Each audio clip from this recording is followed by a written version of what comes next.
नमस्कार। खबरों के इस बुलेटिन में तुहाडा स्वागत है। मैं हरप्रीत कौर। पहला पेश ने चोणवीं खबरां। प्रधानमंत्री नरेंद्र मोदी ने कहा कि डॉक्टरों ने कोरोना महामारी दौरान अणथक मेहनत करके लाखों लोगों की जान बचाई है। प्रधानमंत्री ने महामारी दौरान सेवा निभाते हुए जाना कुर्बान करने वाले डॉक्टरों को श्रद्धांजलि भेंट की। उपराष्ट्रपति एम वेंकैया नायडू ने कोविड वैक्सीन लगवाउण प्रति लोगों की झिझक नूं दूर करने की लोड़ ते जोर दिता। प्रधानमंत्री नरेंद्र मोदी ने कहा कि सिक्ख्या का डिजिटल होना समय की सब तो वड्डी लोड़ है। यूरोपी यूनियन के 8 मुल्कों ने कोविशील्ड वैक्सीन नूं मानता प्राप्त वैक्सीनां की सूची में शामिल किया। लुधियाना की 14 साल की नामिया जोशी ने युवा खेत्र का वकारी डायना पुरस्कार जितया।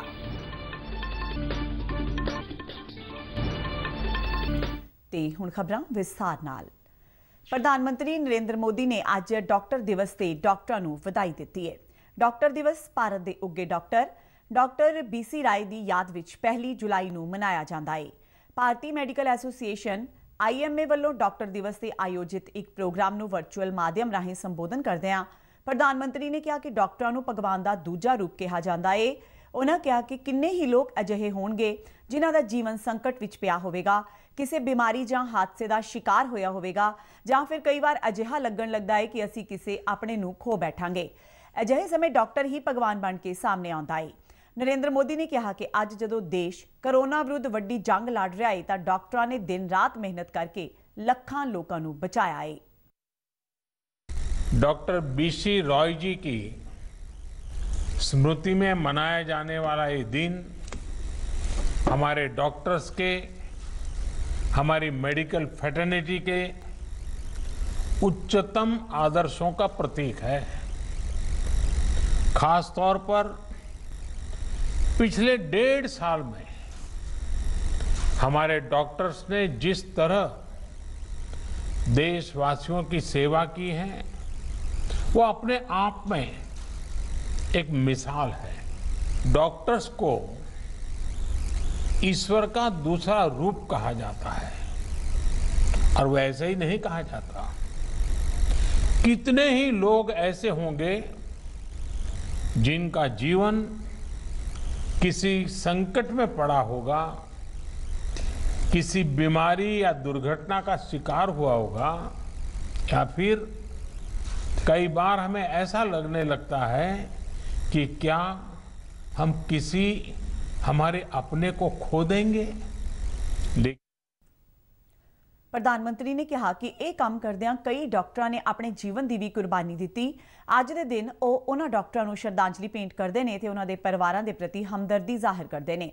प्रधानमंत्री ने कहा कि इस साल हैल्थ सैक्टर लिए बजट को दुगने तो भी ज्यादा वाधा करदियां 2 लाख करोड़ रुपए कर दिता गया है। उन्होंने कहा कि हुण असीं अजिहे खेतरां विच सेहत मूल ढांचा को मजबूत करने लिए 50,000 करोड़ रुपए की एक क्रेडिट गारंटी स्कीम लैके आए हाँ जिथे सेहत सहूलतों की कमी है। नरेंद्र मोदी ने कहा कि 2014 में देश में सिर्फ 6 एम्स संस्थावां सन। इन्हां 7 सालों में 15 एम्स संस्थावां का काम शुरू होया। इसी तरह मेडिकल कॉलेजों की संख्या भी कई 1.5 गुना वधी है। यह हमारी सरकार ही है जिसने हेल्थ केयर पर सबसे अधिक बल दिया है। पिछले वर्ष फर्स्ट वेव के दौरान हमने लगभग 15,000 करोड़ रुपए हेल्थ केयर के लिए आवंटित किए थे, जिससे हमारे हेल्थ इंफ्रास्ट्रक्चर को बढ़ाने में मदद मिली। इस साल हेल्थ सेक्टर के लिए बजट का एलोकेशन 2 गुने से भी ज्यादा यानी 2 लाख करोड़ रुपए से भी अधिक किया गया। अब हम ऐसे क्षेत्रों में हेल्थ इंफ्रास्ट्रक्चर को मजबूत करने के लिए 50,000 करोड़ रुपए की एक क्रेडिट गारंटी स्कीम लेकर आए हैं। प्रधानमंत्री ने कहा कि यह चंगी गल है कि मेडिकल भाईचारे के लोग योग बारे जागरूकता फैलाने लिए अगे आए ने। योग प्रचारित ते प्रसारित करने लिए जो काम आजादी तो बाद पिछली सदी विच होना चाहिए सी, वो हुण हो रहा है। इन दिनों एक और अच्छी चीज हमने देखी है कि मेडिकल फ्रेटर्निटी के लोग योग के बारे में जागरूकता फैलाने के लिए बहुत आगे आए हैं। योग को प्रचारित प्रसारित करने के लिए जो काम आजादी के बाद पिछली शताब्दी में किया जाना चाहिए था, वो अब हो रहा है। उपराष्ट्रपति एम वेंकैया नायडू ने कोविड वैक्सीन लगवाउण प्रति लोकां दी झिझक नूं दूर करन दी लोड़ ते जोर दिता है। कौमी डॉक्टर दिवस मौके मैडिकल भाईचारे दे लोकां नूं संबोधन करदिआं उपराष्ट्रपति ने कहा कि टीकाकरण मुहिम नूं समुचे भारत विच एक जन अंदोलन बनाउण दी लोड़ है। उन्हां मैडिकल भाईचारे नूं लोकां विच कोविड वैक्सीन प्रति जागरूकता फैलाउण ते वैक्सीन की महत्ता तो जाणू करवाउण दी अपील की। नायडू ने कहा कि टीकाकरण मुहिम दौरान पेंडू खेतरां ते विशेष ध्यान दिता जाना चाहिए है। उन्होंने कहा कि टीकाकरण साडी सारियां दी सांझी जिम्मेवारी बनती है। उपराष्ट्रपति वेंकैया नायडू ने कोरोना महामारी दौरान सेहत संभाल पेशेवरां वालों दित्तियां गईयां निरस्वार्थ सेवावां लई धन्नवाद कीता। उन्होंने कहा कि डॉक्टरां ने अपनी जान जोखम विच पा के दूजिआं नूं इस महामारी तो बचाउण दा काम कीता है। टीकाकरण ते जोर दिंदिआं नायडू ने कहा कि महामारी नूं हराउण विच तेज रफ्तार टीकाकरण ही सफलता दी कुंजी है। प्रधानमंत्री नरेंद्र मोदी ने कहा है कि सिक्ख्या का डिजिटल होना समय की सब तो वड्डी मंग है। इलैक्ट्रॉनिक्स ते सूचना ते तकनोलॉजी मंत्रालय वालों डिजिटल इंडिया मुहिम के 6 वरे पूरे होने ते करवाए गए एक वर्चुअल प्रोग्राम दौरान प्रधानमंत्री ने कहा कि डिजिटल इंडिया नवे भारत के सब तो वध कामयाब प्रोग्रामों विचों एक है। उन्होंने कहा कि कोरोना संकट दौरान टैलीमेडिसन प्रोग्राम नाल देश विच करोड़ों लोगों को लाभ होया। उन्होंने कहा कि डिजिटल इंडिया उन्हां लोगों को भी जोड़ रहा है जिन्हां ने इस तरह की कोई कल्पना भी नहीं की सी। उन्होंने कहा कि सिर्फ 6 वरियां दौरान असीं डिजिटल खेतर विच एक वड्डी पुलांग पुट्टी है। उन्होंने कहा कि डिजिटल इंडिया राहीं दूर दुराडे के लोगों को भी सेहत सेवावां मुहैया करवाउण विच वड्डी मदद मिली है। उन्होंने कहा कि पिंडां विच चंगी इंटरनेट कनैक्टिविटी नूं यकीनी बनाउण लई वड्डे पद्धर ते काम कीता जा रहा है। राष्ट्र के रूप में सिर्फ 5-6 वर्षों में हमने डिजिटल स्पेस में कितनी ऊंची छलांग लगाई है। साथियों, भारत को डिजिटल पथ पर तेज गति से आगे बढ़ाते हर देशवासी का जीवन आसान बनाने का सपना पूरे देश का है। इसको पूरा करने में हम सभी दिन रात लगे हुए हैं। देश में आज एक तरफ इनोवेशन का जुनून है तो दूसरी तरफ इनोवेशन को तेजी से एडप्ट करने का जज्बा भी है। और इसलिए डिजिटल इंडिया भारत का संकल्प है। प्रधानमंत्री ने कहा कि डिजिटल पेमेंट नूं हुलारा दिता जा रहा है। उन्होंने कहा कि 21वीं सदी विच डिजिटल इंडिया देश के विकास का एक जयघोष है। उन्होंने कहा कि डिजिटल इंडिया आत्मनिर्भर भारत नूं मजबूती नाल अगे वधा रहा है। मोदी ने कहा कि डिजिटल इंडिया ने एक राष्ट्र एक राशन कार्ड योजना नूं मजबूती दी है। उन्होंने कहा कि डिजिटल इंडिया ने एक राष्ट्र एक MSP नूं भी हुलारा दिता है। उन्होंने कहा कि डिजिटल इंडिया का मतलब सारिआं नूं एक दूजे नाल जोड़ना है। कोरोना के इस 1.5 साल में ही भारत ने विभिन्न योजनाओं के तहत करीब 7 लाख करोड़ रुपए डायरेक्ट बेनिफिट ट्रांसफर DBT के माध्यम से लोगों के बैंक अकाउंट में भेजे हैं।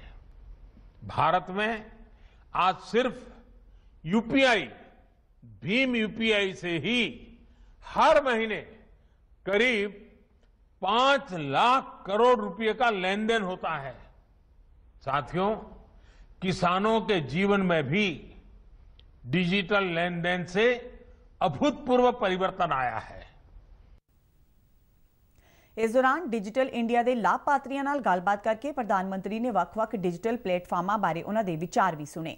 इस तो पहला इलैक्ट्रॉनिक्स से सूचना तकनोलॉजी मंत्री रविशंकर प्रसाद ने कहा कि इस समय डिजिटल इंडिया मुहिम अधीन देश में 50,000 नवे स्टार्टअप शुरू हो चुके हैं ते सरकार वालों लोगों को नेड़े लियाउण लई सेवावां नूं सुखाला बनाया गया है। इस मौके रविशंकर प्रसाद ने कहा कि डिजिटल इंडिया का उद्देश्य भारत और इसके नागरिकों का शक्तिकरण करना है। यूरोपीय यूनियन के 8 मुल्कों ने कोविशील्ड वैक्सीन नूं मानता प्राप्त वैक्सीनां की सूची में शामिल किया है। इन्हां मुल्कों में जर्मनी, स्लोवीनिया, आस्ट्रिया, स्विट्जरलैंड, यूनान, आइसलैंड, आयरलैंड ते स्पेन शामिल ने। इन्हां मुल्कों वालों कोविशील्ड नूं मानता प्राप्त वैक्सीनां की सूची में शामिल करन नाल ਕੌਮਾਂਤਰੀ ਯਾਤਰੀਆਂ ਨੂੰ ਇਹਨਾਂ ਮੁਲਕਾਂ ਦੀ ਯਾਤਰਾ ਕਰਨ ਵੇਲੇ ਕੋਵਿਡ ਪਾਬੰਦੀਆਂ ਵਿੱਚ ਛੋਟ ਹੋਵੇਗੀ। ਵੈਕਸੀਨ ਲਗਵਾ ਚੁੱਕੇ ਯਾਤਰੀਆਂ ਵੱਲੋਂ ਇਹਨਾਂ ਮੁਲਕਾਂ ਦੀ ਯਾਤਰਾ ਵੇਲੇ ਕੋਵਿਸ਼ੀਲਡ ਟੀਕਾਕਰਨ ਸਰਟੀਫਿਕੇਟ ਦਿਖਾਉਣਾ ਲਾਜ਼ਮੀ ਹੋਵੇਗਾ। ਭਾਰਤ ਵੱਲੋਂ ਯੂਰਪੀ ਯੂਨੀਅਨ ਨੂੰ ਇਹ ਸਰਟੀਫਿਕੇਟ ਡਿਜੀਟਲ ਮਾਧਿਅਮ ਰਾਹੀਂ ਪੇਸ਼ ਕਰਨ ਦੀ ਸਹੂਲਤ ਦੇਣ ਲਈ ਵੀ ਆਖਿਆ ਗਿਆ ਹੈ। ਯੂਰਪੀ ਯੂਨੀਅਨ ਵੱਲੋਂ ਅੱਜ ਤੋਂ ਕੌਮਾਂਤਰੀ ਯਾਤਰੀਆਂ ਲਈ ਗ੍ਰੀਨ ਪਾਸ ਨੂੰ ਲੋੜੀਂਦਾ ਕੀਤਾ ਗਿਆ ਹੈ। ਜਿਹੜੇ ਕੌਮਾਂਤਰੀ ਯਾਤਰੀ ਮਾਨਤਾ ਪ੍ਰਾਪਤ ਵੈਕਸੀਨ ਦੀਆਂ ਦੋਵੇਂ ਖੁਰਾਕਾਂ ਹਾਸਲ ਕਰ ਚੁੱਕੇ ਨੇ, ਉਹਨਾਂ ਨੂੰ ਮੇਜ਼ਬਾਨ ਦੇਸ਼ ਵਿੱਚ ਲਾਜ਼ਮੀ ਇਕਾਂਤਵਾਸ ਤੋਂ ਛੋਟ ਹੋਵੇਗੀ। ਸੰਗਰੂਰ ਜ਼ਿਲ੍ਹੇ ਵਿੱਚ ਪੈਂਦੇ ਪਿੰਡ ਦੇਹ ਕਲਾਂ ਨੇ ਪਿੰਡ ਵਿੱਚ 100% ਟੀਕਾਕਰਨ ਦਾ ਟੀਚਾ ਹਾਸਲ ਕਰ ਲਿਆ ਹੈ। ਜ਼ਿਲ੍ਹੇ ਦੇ ਡਿਪਟੀ ਕਮਿਸ਼ਨਰ ਰਾਮਵੀਰ ਨੇ ਦੱਸਿਆ ਕਿ ਪਿੰਡ ਦੇਹ ਕਲਾਂ ਦੀ ਆਬਾਦੀ 849 ਹੈ, ਜਿਨ੍ਹਾਂ ਵਿੱਚੋਂ 245 ਲਾਭਪਾਤਰੀ 45 ਸਾਲ ਤੋਂ ਵੱਧ ਉਮਰ ਦੇ ਨੇ। ਉਹਨਾਂ ਦੱਸਿਆ ਕਿ ਇਸ ਪਿੰਡ ਦੇ 45 ਸਾਲ ਤੋਂ ਵੱਧ ਉਮਰ ਵਰਗ ਦੇ ਸਾਰੇ ਹੀ ਲਾਭਪਾਤਰੀਆਂ ਦਾ ਟੀਕਾਕਰਨ ਮੁਕੰਮਲ ਹੋ ਚੁੱਕਿਆ ਹੈ। ਡਿਪਟੀ ਕਮਿਸ਼ਨਰ ਨੇ ਇਸ ਪ੍ਰਾਪਤੀ ਲਈ ਸਿਹਤ ਵਿਭਾਗ ਦੇ ਅਮਲੇ ਤੇ ਸੰਗਰੂਰ ਦੇ ਐਸਡੀਐਮ ਦੀ ਸ਼ਲਾਘਾ ਕੀਤੀ। ਉਹਨਾਂ ਕਿਹਾ ਕਿ ਦੇਹ ਕਲਾਂ ਪਿੰਡ ਦੀ ਪੰਚਾਇਤ ਵਿਸ਼ੇਸ਼ ਵਿਕਾਸ ਗ੍ਰਾਂਟ ਲਈ ਯੋਗ ਬਣ ਗਈ ਹੈ। ਉਹਨਾਂ ਹੋਰਨਾਂ ਪਿੰਡਾਂ ਨੂੰ ਵੀ ਅਪੀਲ ਕੀਤੀ ਕਿ ਉਹ ਕਰੋਨਾ ਮੁਕਤ ਪਿੰਡ ਅਭਿਆਨ ਤਹਿਤ 100% ਟੀਕਾਕਰਨ ਲਈ ਆਪਣੀ ਪੂਰੀ ਵਾਹ ਲਗਾਉਣ ਤਾਂ ਜੋ ਕਰੋਨਾ ਦਾ ਖਾਤਮਾ ਕੀਤਾ ਜਾ ਸਕੇ। ਦੇਹ ਕਲਾਂ ਪਿੰਡ ਦੇ ਵਿੱਚ ਜਿਹੜਾ ਹੈਗਾ 45+ ਉਹਦਾ 100% ਵੈਕਸੀਨੇਸ਼ਨ ਹੋ ਗਿਆ, 18+ ਦਾ ਵੀ 50% ਤੋਂ ਵੱਧ ਹੋ ਗਿਆ। ਸਾਡਾ ਟੀਚਾ ਹੈਗਾ ਕਿ ਜਿਹੜੇ ਵਲਨਰੇਬਲ ਗਰੁੱਪਸ ਹੈਗੇ ਸ਼ਹਿਰਾਂ ਦੇ ਵਿੱਚ, ਜਿਵੇਂ ਜ਼ਿਆਦਾ ਮੂਵਮੈਂਟ ਹੁੰਦਾ ਹੈ, ਸੰਗਰੂਰ, ਸੁਨਾਮ, ਧੂਰੀ, ਜਿੱਥੇ ਜ਼ਿਆਦਾ ਕੇਸਿਸ ਸਾਡੇ ਆਏ ਹੈਗੇ, ਅਗਲੇ ਹਫਤੇ 10 ਦਿਨਾਂ ਦੇ ਵਿੱਚ ਉੱਥੇ ਜ਼ਿਆਦਾ ਤੋਂ ਜ਼ਿਆਦਾ ਟੀਕਾ ਲਗਾ ਕੇ ਕੋਵਿਡ। ਦੇਹ ਕਲਾਂ ਪਿੰਡ ਦੇ ਸਰਪੰਚ ਨੇ ਦੱਸਿਆ ਕਿ ਲੋਕਾਂ ਨੇ ਆਪਣੀ ਜ਼ਿੰਮੇਵਾਰੀ ਸਮਝਦੇ ਉਹਨਾਂ ਦੀ ਗੱਲ ਮੰਨੀ ਤੇ ਬੜੇ ਉਤਸ਼ਾਹ ਨਾਲ ਟੀਕੇ ਲਗਵਾਏ। ਮੈਂ ਰਵਿੰਦਰਪਾਲ ਸਿੰਘ ਗਰਚਾ, ਗ੍ਰਾਮ ਪੰਚਾਇਤ ਪਿੰਡ ਦੇਹ ਕਲਾਂ। ਸਾਡੇ ਪਿੰਡ ਵਿੱਚ 100% ਵੈਕਸੀਨੇਸ਼ਨ ਹੋ ਚੁੱਕੀ ਹੈ। ਲੋਕਾਂ ਨੇ, ਪਬਲਿਕ ਨੇ ਇੰਨਾ ਸਹਿਯੋਗ ਦਿੱਤਾ, ਪਿੰਡ ਵਾਸੀਆਂ ਨੇ, ਸਾਰੇ ਪਤਵੰਤੇ ਸੱਜਣਾ ਨੇ, ਕਿ ਬਹੁਤ ਜ਼ਿਆਦਾ ਆਪਣੇ ਉਤਸ਼ਾਹ ਨਾਲ 100% ਆਪਦੀ ਵੈਕਸੀਨ ਕਰਾਈ ਹੈ। ਪਿੰਡ ਦੇ ਵੱਖ-ਵੱਖ ਲਾਭਪਾਤਰੀਆਂ ਨੇ ਵੀ ਕਰੋਨਾ ਟੀਕਾ ਲੱਗਣ ਤੇ ਖੁਸ਼ੀ ਜ਼ਾਹਿਰ ਕੀਤੀ। ਪਰਮਜੀਤ ਸਿੰਘ ਸਾਬਕਾ ਮੈਂਬਰ ਜੀ, ਪਿੰਡ ਦੇਹ ਕਲਾਂ ਜੀ, ਜੋ ਸਾਡੇ ਕੈਂਪ ਲੱਗਾ ਜੀ ਟੀਕਾਕਰਨ ਦਾ ਜੀ, ਬਹੁਤ ਵਧੀਆ ਲੱਗਿਆ ਜੀ, ਬਹੁਤ ਵਧੀਆ ਕਰਿਆ ਜੀ। ਸਾਡੇ ਆਏ ਤੇ ਜੋ ਮਹਿਮਾਨ ਜੀ, ਉਹਨਾਂ ਨੇ ਬਹੁਤ ਵਧੀਆ ਸਾਡਾ ਕਰਿਆ। ਸੀਐਮ ਸਾਹਿਬ ਆਏ ਤੇ ਸਾਡੇ ਬਹੁਤ ਵਧੀਆ ਹੋਇਆ ਜੀ ਟੀਕਾਕਰਨ। ਅਮਰਜੀਤ ਸਿੰਘ ਆ ਜੀ, ਮੈਂ ਨਾ ਬੀਪੀ ਦੀ ਮੈਂ ਗੋਲੀ ਵੀ ਖਾਂਦਾ ਸੀ, ਐਸੇ ਟੀਕੇ ਲੱਗੇ ਨੇ, ਬਹੁਤ ਵਧੀਆ ਟੀਕੇ ਨੇ। ਮੈਂ ਗਗਨਦੀਪ ਸਿੰਘ ਵਾਸੀ ਦੇਹ ਕਲਾਂ, ਜ਼ਿਲ੍ਹਾ ਸੰਗਰੂਰ ਜੀ। ਤੇ ਸਾਡੇ ਪਿੰਡ ਵਿੱਚ ਐਸਡੀਐਮ ਸਾਹਿਬ ਤੇ ਸਰਪੰਚ ਸਾਹਿਬ ਵੱਲੋਂ ਜੀ ਟੀਕਾਕਰਨ ਕਰਵਾਇਆ ਗਿਆ ਸੀਗਾ। ਉਸ ਮੁਹਿੰਮ ਤਹਿਤ ਮੈਂ ਵੀ ਟੀਕਾਕਰਨ ਕਰਵਾਇਆ ਜੀ। ਉਸ ਦੇ ਬਹੁਤ ਵਧੀਆ ਨਤੀਜੇ ਹੋਏ ਨੇ ਜੀ ਤੇ ਮੈਨੂੰ ਕੋਈ ਦਿੱਕਤ ਨਹੀਂ ਆਈ। ਰੇਲ ਕੋਚ ਫੈਕਟਰੀ ਕਪੂਰਥਲਾ ਵੱਲੋਂ ਗ੍ਰੀਨ ਊਰਜਾ ਪਹਿਲ ਅਧੀਨ ਆਪਣੇ ਪ੍ਰਸ਼ਾਸਨਿਕ ਭਵਨ ਦੀ ਛੱਤ ਤੇ ਸੌਰ ਊਰਜਾ ਦਾ ਪੈਨਲ ਲਗਾ ਕੇ ਸੂਰਜੀ ਊਰਜਾ ਪੈਦਾ ਕਰਨ ਦੀ ਆਪਣੀ ਸਮਰੱਥਾ ਵਿੱਚ ਵਾਧਾ ਕੀਤਾ ਗਿਆ ਹੈ। ਰੇਲ ਕੋਚ ਫੈਕਟਰੀ ਵੱਲੋਂ 100 ਕਿਲੋਵਾਟ ਬਿਜਲੀ ਪੈਦਾ ਕਰਨ ਵਾਲਾ ਪੈਨਲ ਪਹਿਲਾਂ ਹੀ ਮੌਜੂਦ ਹੈ। ਆਰਸੀਐਫ ਨੇ ਰੈਸਕੋ ਮਾਡਲ ਅਧੀਨ 900 ਕਿਲੋਵਾਟ ਬਿਜਲੀ ਪੈਦਾ ਕਰਨ ਲਈ ਯੋਜਨਾ ਬਣਾਈ ਹੈ। ਇਸ ਯੋਜਨਾ ਤਹਿਤ 151.38 ਕਿਲੋਵਾਟ ਦੀ ਸਮਰੱਥਾ ਵਾਲਾ ਪਲਾਂਟ ਚਾਲੂ ਕੀਤਾ ਗਿਆ ਹੈ। ਰੇਲ ਕੋਚ ਫੈਕਟਰੀ ਦੇ ਇਸ ਉਦਮ ਨਾਲ ਹਰ ਸਾਲ 6,18,288 ਰੁਪਏ ਦੀ ਬਿਜਲੀ ਦੀ ਬਚਤ ਹੋ ਸਕੇਗੀ। ਰੇਲ ਕੋਚ ਫੈਕਟਰੀ ਦੇ ਪ੍ਰਬੰਧਕਾਂ ਅਨੁਸਾਰ ਸੋਲਰ ਪੈਨਲ ਲਗਾਉਣ ਦਾ ਬਾਕੀ ਰਹਿੰਦਾ ਕੰਮ ਵੀ ਤੇਜ਼ੀ ਨਾਲ ਜਾਰੀ ਹੈ ਤੇ ਫੈਕਟਰੀ ਦੀਆਂ ਵੱਖ-ਵੱਖ ਥਾਵਾਂ ਤੇ ਇਹਨਾਂ ਨੂੰ ਛੇਤੀ ਹੀ ਚਾਲੂ ਕਰ ਦਿੱਤਾ ਜਾਵੇਗਾ। ਇਹ ਸੋਲਰ ਪੈਨਲ ਤਕਨੀਕੀ ਸਿਖਲਾਈ ਕੇਂਦਰ, ਲਾਲਾ ਲਾਜਪਤ ਰਾਏ ਹਸਪਤਾਲ, ਸੀਨੀਅਰ ਸੈਕੰਡਰੀ ਸਕੂਲ ਤੇ ਹੋਰ ਥਾਵਾਂ ਤੇ ਲਗਾਏ ਜਾ ਰਹੇ ਨੇ। ਇਹਨਾਂ ਪੈਨਲਾਂ ਰਾਹੀਂ ਕੋਈ 39,42,000 ਦੀ ਬਿਜਲੀ ਦੀ ਬਚਤ ਕੀਤੀ ਜਾ ਸਕੇਗੀ। ਰੇਲ ਕੋਚ ਫੈਕਟਰੀ ਦੇ ਇਹਨਾਂ ਉਪਰਾਲਿਆਂ ਨੂੰ ਗ੍ਰੀਨ ਊਰਜਾ ਵੱਲ ਜਾਣ ਦੀ ਇੱਕ ਵੱਡੀ ਕੋਸ਼ਿਸ਼ ਵਜੋਂ ਦੇਖਿਆ ਜਾ ਰਿਹਾ ਹੈ। हमारी रेल कोच फैक्ट्री शुरू से ही ग्रीन एनर्जी पर काम लगातार करती आई है ताकि ज़्यादा से ज़्यादा हम पर्यावरण को बचाने में अपना योगदान दे सकें। इसी के तहत आरसीएफ ने आज से 2 साल पहले अपने प्रशासनिक भवन की छत पर एक 100 किलोवाट का सोलर पैनल लगाया था। ਲੁਧਿਆਣਾ ਦੀ 14 ਸਾਲ ਦੀ ਨਾਮਿਆ ਜੋਸ਼ੀ ਨੇ ਯੁਵਾ ਖੇਤਰ ਦਾ ਵੱਕਾਰੀ ਡਾਇਨਾ ਪੁਰਸਕਾਰ ਹਾਸਲ ਕੀਤਾ ਹੈ। ਇਹ ਪੁਰਸਕਾਰ 9 ਤੋਂ 25 ਵਰ੍ਹਿਆਂ ਦੇ ਨੌਜਵਾਨਾਂ ਤੇ ਬੱਚਿਆਂ ਨੂੰ ਦੂਜਿਆਂ ਦੀ ਜ਼ਿੰਦਗੀ ਵਿੱਚ ਮਹੱਤਵਪੂਰਨ ਤਬਦੀਲੀਆਂ ਲਿਆਉਣ ਲਈ ਕੀਤੇ ਗਏ ਕੰਮ ਦੇ ਖੇਤਰ ਵਿੱਚ ਦਿੱਤਾ ਜਾਂਦਾ ਹੈ। ਨਾਮਿਆ ਵੱਲੋਂ ਇਹ ਪੁਰਸਕਾਰ ਹਾਸਲ ਕਰਨ ਤੇ ਉਸ ਦੇ ਮਾਪਿਆਂ ਤੇ ਅਧਿਆਪਕਾਂ ਨੇ ਇਸ ਪ੍ਰਾਪਤੀ ਤੇ ਖੁਸ਼ੀ ਜ਼ਾਹਿਰ ਕੀਤੀ ਹੈ। ਦੂਰਦਰਸ਼ਨ ਖਬਰਾਂ ਨਾਲ ਗੱਲ ਕਰਦਿਆਂ ਨਾਮਿਆ ਨੇ ਕਿਹਾ ਕਿ ਮਨੁੱਖ ਜਾਤੀ ਦੇ ਭਲੇ ਲਈ ਤਕਨੀਕ ਦਾ ਉਪਯੋਗ ਕੀਤਾ ਜਾ ਸਕਦਾ ਹੈ।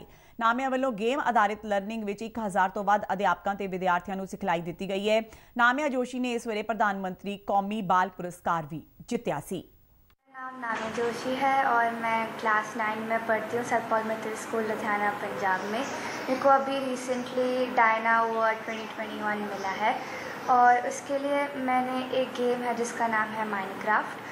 मैंने उसके अंदर एजुकेशनल लेसन्स क्रिएट करे हैं, क्योंकि मेरे को लगता है और मैंने देखा भी है कि क्लासेस में रीडिंग से सारा कुछ समझ नहीं आता, और जब हम देखते हैं विजुअल लर्निंग से हमें सब कुछ। इस नाली खबरों का ये बुलेटिन खत्म होंदा है। आ गया दियो, नमस्कार।